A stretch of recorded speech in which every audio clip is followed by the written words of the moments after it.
In Beaver World by Enos Mills. Preface.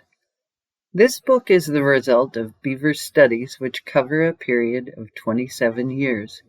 During these years, I have rambled through every state in the Union and visited Mexico, Canada, and Alaska.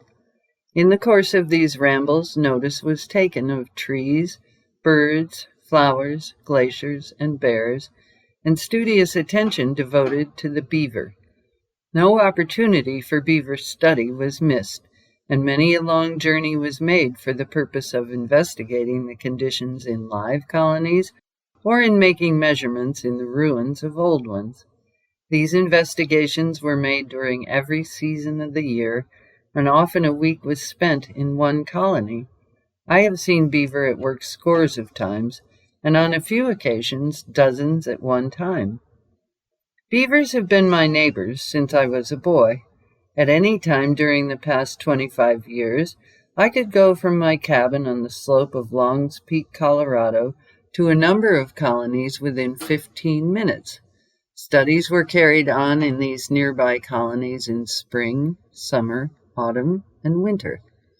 One autumn, my entire time was spent in making observations and watching the activities of beaver in 14 colonies. 64 days in succession, I visited these colonies, 3 of them twice daily. These daily investigations enabled me to see the preparations for winter from beginning to end. They also enabled me to understand details which with infrequent visits I could not have even discovered. During this autumn, I saw 2 houses built and a number of old ones repaired and plastered. I also saw the digging of one canal, the repairing of a number of old dams, and the building of 2 new ones. In 3 of these colonies, I tallied each day the additional number of trees cut for harvest.